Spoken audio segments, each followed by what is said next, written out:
bismillaahi raxmaani raxiim assalaamu calaykum waraxmatullaahi wabarakaatu. daawadayaal kula wanaagsan, halkani waa gorfeen t v. daawadayaal meel kasta joogtiin, waxaan markale leeyahay kula wanaagsan. daawadayaal markale kula wanaagsan, xubintii ugu horeysa waxaynu kusoo qaadanaynaa militariga suudaan oo iska caabiyey weer uga yimid etoobiya iyo askari etoobiyaan ah lagu qabtay dagaalkaasi. militariga dowladda suudaan waxay sheegeen in iska caabiyeen laba weerar cusub oo militariga etoobiya kusoo qaadeen fariisimada ciidanka suudaan ku leeyihiin xuduud kala qeybiya labada wadan. afhayeen u hadlay militariga suudaan ayaa xaqiijiyey inay iska caabiyeen weeraradaas islamarkaana ay gacanta ku leeyihiin askari kamid ah ciidanka etoobiyaanka ee duulaanka soo qaaday. ilo wareedyo ayaa sheegay in ciidanka etoobiya oo ku hubeysnaa hubka culus ay laba jeer weerareen ciidanka suudaan balse dib loo caabiyey. weerarka koowaad waxaa la sheegay inuu ka dhacay deegaanka lagu magacaabo sariba ee gobolka fashaqa kubra ee xuduudka suudaan la leedahay gobolka tigreega ee etoobiya. sarkaal waal militariga suudaan waxa uu sheegay inay ciidankiisa gacanta ku leeyihiin askari etoobiyaan ah oo ku hubeysnaa qoriga boobaha culus ee loo yaqaano goryonof. sarkaalku wuxuu meesha ka saaray inay maleeshiya hayeen kuwii iyaga soo weeraray, wuxuuna carab ku dhuftay in ciidanka federaalk etoobiya ay hayeen kuwa soo weeraray fariisimadooda. dhinaca kale ciidanka eedka militariga suudaan waxay iska caabiyeen weerarkii labaad oo ay militariga etoobiya kusoo qaadeen deegaanka lagu magacaabo alaalow oo ku yaala gudaha xuduudka suudaan. warar kale ayaa sheegaya in maleeshiya etoobiyaana ay si dhumaaleysa kusoo galeen xuduudka etoobiya si ay u dhacaan qalab ku rarnaa gaari tareela uu lahaa beeraley suudaan ah oo xilligaas soo gurtay galley usoo baxday fasalkaasi. si kastaba haatee militariga etoobiya waxay doonayaan inay dib u qabsadaan dhulka xuduudka ee suudaankaasi oo muddo 26 sano ay ku sugnaayeen ciidamo iyo beeraley etoobiyaan ah. xubinteena labaad waxaynu kusoo qaadanaynaa suudaan oo sheegatay dhul ku yaala xuduudka masar.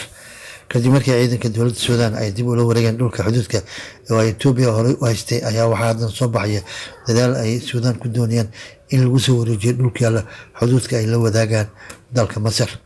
madaxa guddiga xuduudaha dalkaasi suudaan doctor micaad axmed maxamed al tulqo ayaa shaaciyay inay masar ay haystaan dhul kamid a xuduudka caalamiga ee suudaan kaasi hore la astay sanadkii 1903. doctor micaad wuxuu hadalkaas ka jeeda doodo cilmiya lagu qabtay magaalada khartuum oo looga hadlayay arrimaha xuduudaha, wuxuuna xusay inay dowladda masar haystaan dhul kamid a dhulka suudaan. waxa uu farta ku fiiqay inay masar haystaan dhul 3 geesood ah oo cabirkiisu dhaya 20,000 kilomitir oo isku wareegkaasi kaabi ku haya حدود بدأت كبدة. دل تنقو على قوله بأن الخرائط التي رسمتها مصر لنفسها بعد الاستقلال تؤكد ذلك، وانعدام الإدارة المصرية لهذا الإقليم وتوالي الانتخابات السودانية والإدارة الراتبة للسودان لهذا الإقليم تؤكد ذلك.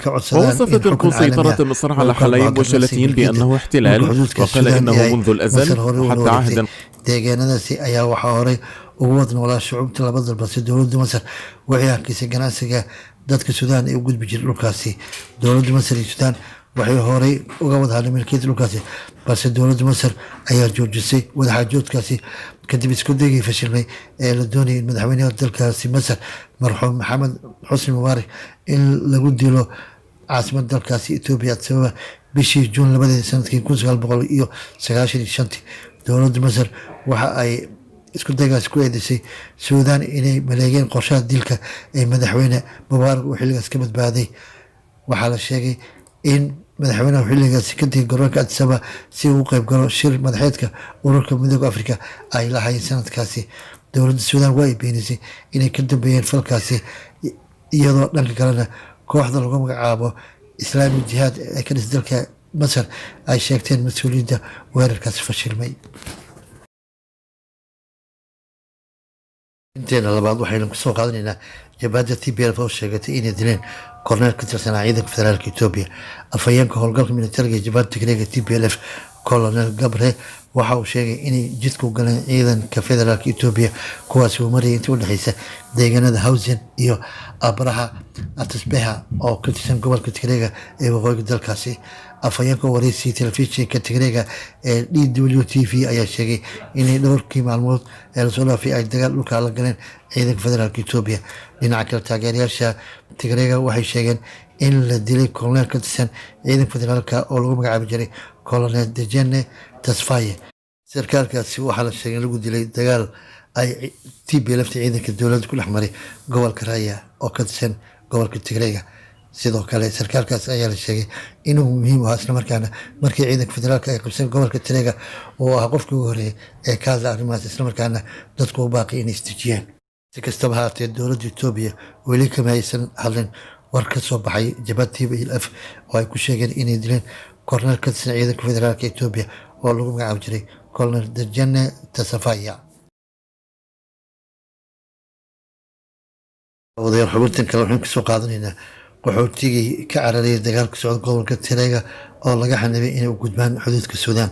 militariga federaalka Itoobiya waxay ciidamo dheeraad u daabuleen deegaanada xuduudka Suudaan si barakacayaasha ka qaxay colaadda ka socota gobolka Tigray looga horjoogsado inay qaxooti ahaan uga galaan dalka Suudaan. ciidanka federaalka waxay la wareegeen inta badan xuduudka gobolka Tigray u dhow xuduudka Suudaan. dagaalamayaasha Tigray ee TPLF ay weli sii wadaan iska cabin ay ka wadaan dhowr deegaan oo ay kula jiraan ciidanka Itoobiya kuwa Eritrea. goobjoog la hadlay wargeyska soo baxay dalka Suudaan ayaa sheegay inay ciidanka Itoobiya bilaabeen inay xiraan xuduudka ay la wadaagaan Suudaan iyadoo ciidamo badan kusoo daqabuleen iyo inay dhisaan xayndaab siliga oo qaxootiga ka mamnuucaya inay gaaraan xirada xamadiyaad oo ku taala dhinaca xuduudka Suudaan.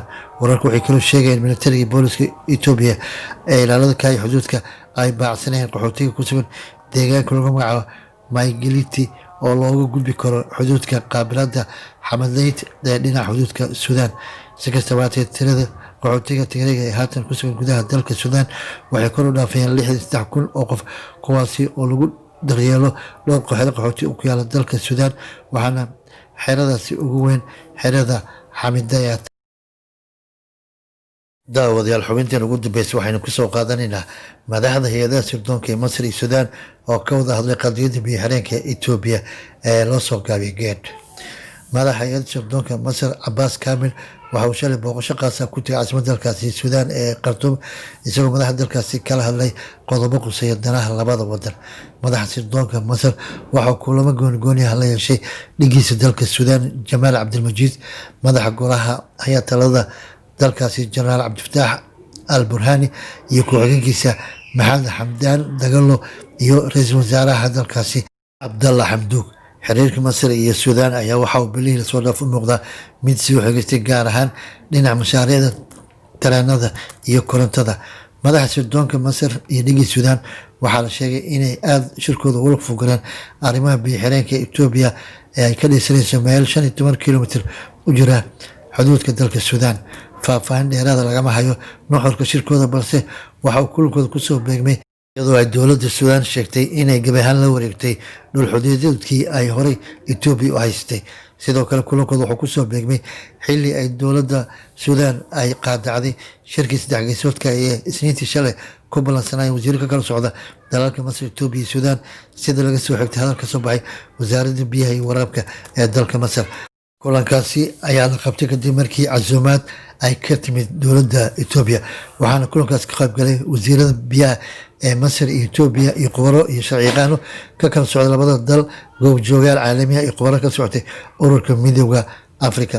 shir kale ayaa la filayaa in dhinacyada Suudaan, Masar iyo Itoobiya ay yeeshaan dabayaaqada isbuucan si loo qiimeeyo natiijada kasoo baxday wadaxaajood saddex geesoodka ee looga hadlayay muranka ku aadan biyo-xireenka ay Itoobiya ka dhisanayso meel ku dhow xuduudka dalka Suudaan kaasi oo ay Masar iyo Suudaan u arkaan inuu qatar ku yahay saamiga biyaha ay ka heli jireen webiga Niil ee kasoo faroorma dalkaasi Itoobiya. intaas noogu dhow warbixinadii aan maanta isku soo duubnay waxaad kala socoteen Gorfeen TV.